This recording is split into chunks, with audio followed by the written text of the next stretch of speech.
साधु चरित शुभ चरित कपासु, नीरस विशद गुणमय फल जासु। संतों का चरित्र कपास के जीवन के समान शुभ है, जिसका फल नीरस विशद और गुणमय होता है।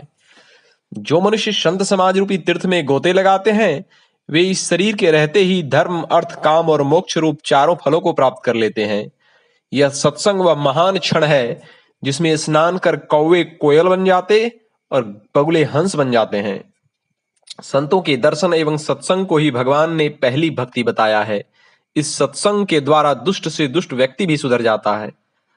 संतों के सत्संग में संत रूपी हंस दोष रूपी जल को छोड़कर गुण रूपी दूध को ग्रहण करते हैं और बुरे से बुरे काम को बड़ी आसानी से अच्छा करके दिखा देते हैं। संत की पढ़ाई से तोता राम नाम जप कर अपना उद्धार कर लेता है। राम नाम की महिमा एवं सरल संत हृदय की महिमा का एक दृष्टांत बताता हूं। एक बार एक संत जी अपनी कुटिया से कहीं बाहर चले गए थे। कुटी पर अकेले उनका शिष्य था। संत जी के पास एक रोगी आया करता था। अब की बार आया तो संत जी नहीं मिले। तब उसने उनके शिष्य से पूछा कि संत जी कहाँ हैं?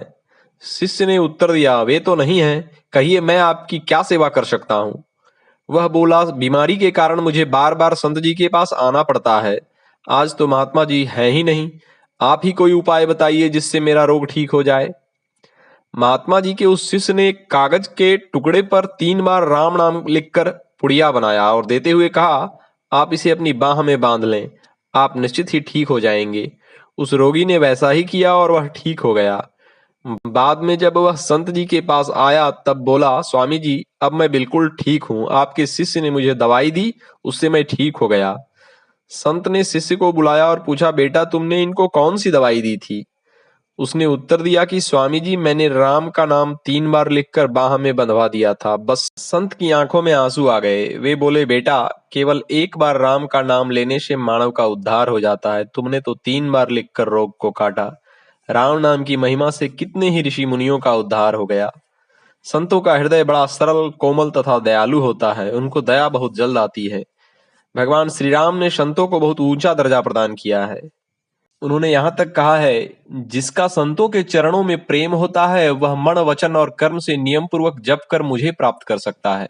संतों को मुझसे भी अधिक मानना चाहिए, क्योंकि संतों के कहे हुए वाक्य कभी निष्फल नहीं होते।